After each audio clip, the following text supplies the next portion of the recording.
नमस्कार बच्चों, आज हम लाए हैं आपके लिए इंग्लिश की पहली क्लास। जैसे कि मिलन सर ने आपको बताया था कि हमारी क्लासेस स्टार्ट होने वाली हैं, तो आज से हम स्टार्ट करते हैं। आइए हम जानते हैं कि इंग्लिश की शुरुआत कहाँ से होती है। आपको भी पता होगा, जीरो से होती है और जीरो पे हमारा आता है अल्फ़ाबेट, और अल्फ़ाबेट से हम शुरुआत करते हैं। अल्फ़ाबेट के हमारे जो टोटल अक्षर होते हैं वो 26 होते हैं, सबको पता होगा। इन्हें दो पार्ट्स में डिवाइड किया गया है। एक होते हैं हमारे वोवेल, जिसे हिंदी में हम स्वर बोलते हैं। दूसरा होता है हमारा कॉन्सोनेंट्स, जिसे हम हिंदी में व्यंजन बोलते हैं। अब इन्हें अलग अलग क्यों किया गया? इन्हें एक ही सीरीज़ में जब एक साथ लिखते हैं तो एक ही सीरीज़ में रखा जाता, इन्हें अलग अलग क्यों बांटा गया है? इन्हें वॉइस के आधार पर अलग अलग बांटा गया है। वॉइस मतलब बोलने के आधार पर। अगर बोलने के आधार पर इन्हें अलग अलग बांटा गया तो कैसे बांटा गया, ये बात आज हम समझते हैं। जब आप वोवेल यानी कि स्वर बोलेंगे तो आपकी सांस बिना रुके बाहर आएगी। आप बोल के देख लीजिए। जैसे हम बोलते हैं ए, तो आप जब बोलेंगे तो आप देखेंगे कि ए बिना रुके, कहीं बिना टच हुए आपकी वॉइस यानी कि सांस बाहर आ रही है। कोई दूसरा वर्ड बोल लीजिए ई, इसमें भी आप बोल के प्रैक्टिस कर सकते हैं, ऐसी बात नहीं है कि प्रैक्टिस नहीं करते। आई, ओ, यू, ऐसे ही आप कॉन्सोनेंट्स का कोई एक उठा लीजिए, जैसे बी। अब हमने बी बोला तो हमारी सांस ना, हमारे लिप्स आपस में टकराए, उसके बाद सांस बाहर आई है। आप बोलिए के में जो हमारी जीभ है वो ऊपर लग रही है, जैसे एम में हमारे लिप्स बंद हो जाने, तब सांस बाहर आ पा रही है। तो ऐसे ही बोलने के आधार पर इन्हें अलग किया गया है। आइए हम देखते हैं।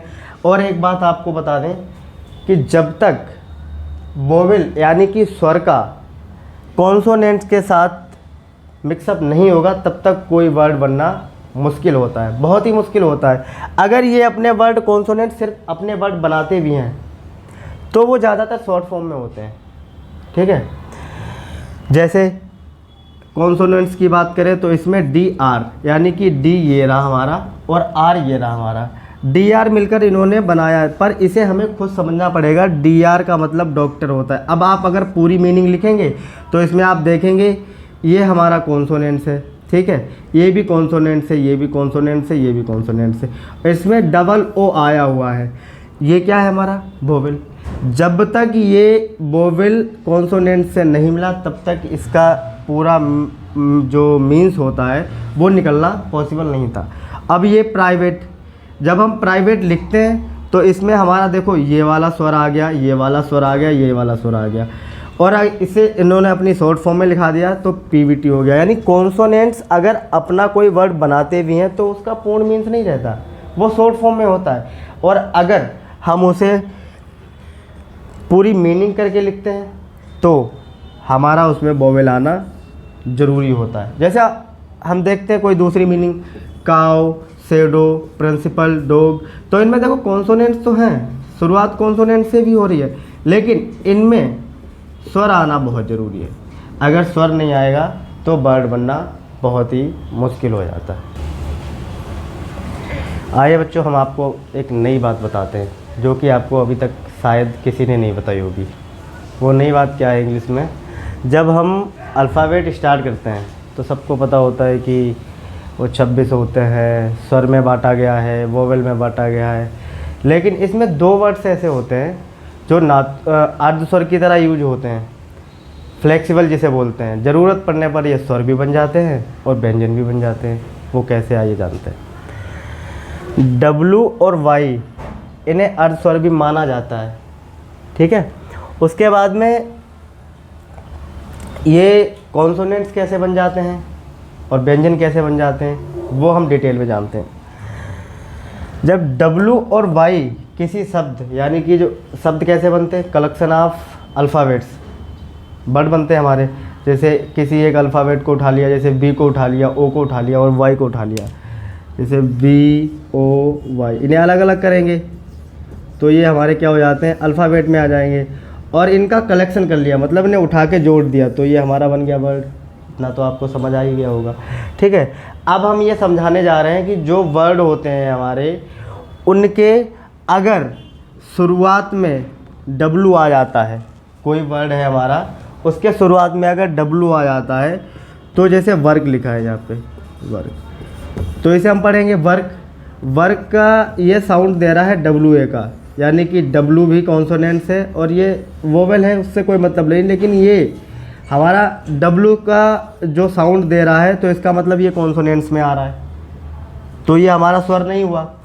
अब वाटर, ये W का साउंड दे रहा है, तब भी ये हमारा मतलब वो स्वर नहीं हुआ, ठीक है।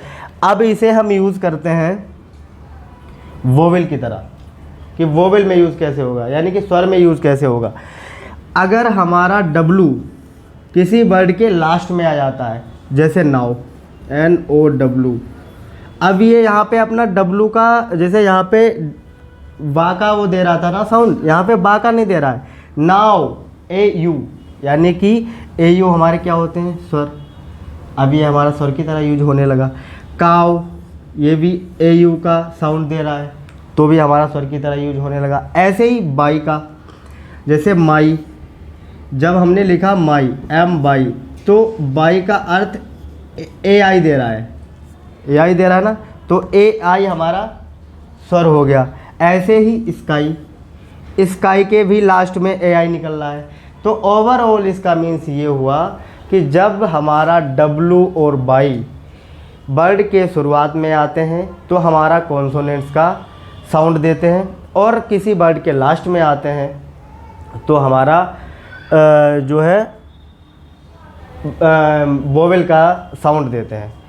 अगली क्लास में हम आपको बताएंगे, अभी हमने क्या पढ़ा है कि अल्फ़ाबेट कितने होते हैं, इन्हें 2 भागों में क्यों बांटा गया है, ठीक है, और कैसे हमारे वर्ड्स बनते हैं, और वर्ड से मिलके क्या बनता है। जैसे आपने सुना होगा फ्रेज होते हैं, क्लाज होते हैं, फिर उसके बाद में क्या होता है, सेंटेंसेस आते हैं। ये कैसे, इनका कैसे मिक्सअप होकर कैसे क्या बनता है, हम आपको सारी चीज़ें बताएंगे। आई होप अभी तक जो हमने पढ़ाया है वो आपको समझ आया होगा। वीडियो देखने के लिए धन्यवाद।